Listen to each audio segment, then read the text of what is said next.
জাত জাত উঁচু জাত। আমি নিচু জাত, আপনি উঁচু জাত। কেমনে উঁচু?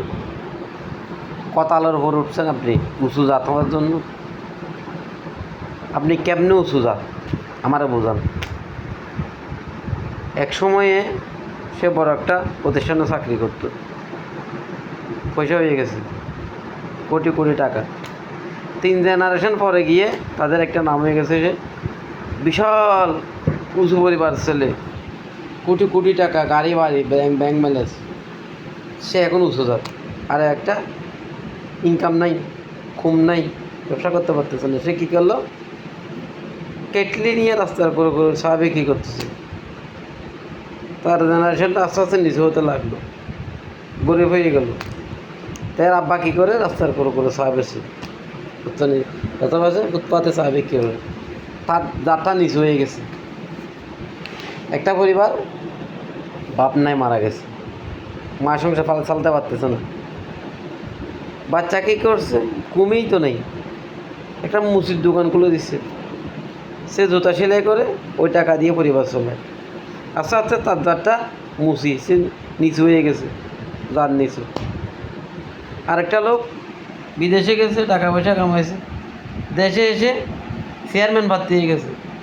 একসময় দেখা গেল আবেগের ঠেলায় বা ঘুষকে এবার টাকা নিয়ে ভোট দিয়ে সে চেয়ারম্যান হয়ে গেছে। এখন তার জাতটা উঁচু হয়ে গেছে। আর যারা সাধারণ মানুষ তারা নিচু জাত। আর একটা লোক রাজনীতি করতো দীর্ঘদিন, নেতার পিছনে দৌড়াইছে, লাথি বাধা খাইছে, চামচামি করছে। একসময় এসেছে এমপি হয়ে গেছে, জনগণে ভোট দিছে বা মারে নিছে বা রাতে দিনে যেভাবে ও ভোট নির্বাচিত হয়ে গেছে, এমপি হয়ে গেছে। তার জাতটাকে উঁচু হয়ে গেছে। 3 জেনারেশন পরে বিশাল উঁচু জাত। তার বাপ এমপি ছিল। কি এটাকে উঁচু জাত বলে? উঁচু জাত? এটার কোনো সম্মান নাই, এটার কোনো সম্মান নাই। সম্ভ্রান্ত কিনা জিজ্ঞেস করেন। ওই লোকটা ভালো ছিল, তার আচার ব্যবহার, খাদ্য, ক্যারেক্টার ভালো ছিল, সদালাপে ছিল, সত্যবাদী ছিল, ন্যায়পরায়ণ ছিল, মানুষকে ভালোবাসত, হাসি মুখে কথা বলতো, সুন্দর পরিপাটি হয়ে চলতো, সবার সাথে মিলেমিশে থাকতো। একসময় তার একটা নাম হয়ে গেছে, এই লোকটা ভালো মানুষ, ভালো মানুষ, ভালো মানুষ, সম্ভ্রান্ত পরিবার, এই থেকে সম্ভ্রান্ত পরিবার।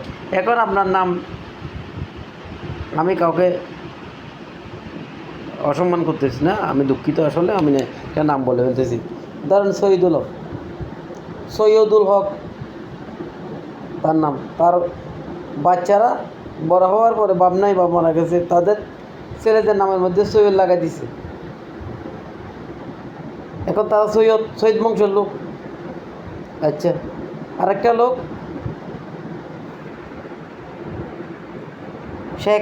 শেখ মনির হোসেন। মনির কিন্তু আমার বন্ধু, কিন্তু তার 14 গোষ্ঠীতে শেখ ছিল না। মনির রাগ করলে কিন্তু সরি, 14 গোষ্ঠীতে কেউ শেখ ছিল না, তাহলে সে তার নাম শেখ দিছে, মনির শেখ। পরবর্তীতে মনিরের বংশধর গিয়ে কী করলো? তারা শেখ লাগাইতে শুরু করলো। এইভাবে আমাদের দেশে আমি সেলিম সরকার বাহাদুর, আমার দাদার বাপের দাদা সরকার বাহাদুর ছিল। আমরা কেউ সরকার বাহাদুর লিখি না। আমার দাদার বাপ ছিল তালুকদার। এর পর থেকে আস্তে আস্তে কমতে কমতে আমরা জিরো। তাইলে এই যে বংশ, কোনো একটা নাম দিয়ে দিছে। তার আমার পিতার নাম মোহরম আলী, আমার নাম সেলিম। কারণ আমি যদি নিজেকে ফুটানি মারাই চৌধুরী বলি, আমার বংশধরেরা চৌধুরী বলবে নিজেকে। এখন আমি চৌধুরী বংশের ছেলে হয়ে গেলাম। এই সমস্ত ফুটানি মার্কা নাম দিয়ে বংশ। ব্যাপারী ছিল, ব্যাপারী, মুদির দোকানদার, ব্যবসায়ী। তুমি ব্যবসায়ী কী যে তাতে? সে সম্ভ্রান্ত পরিবারের ছেলে, তার বংশ উন্নত।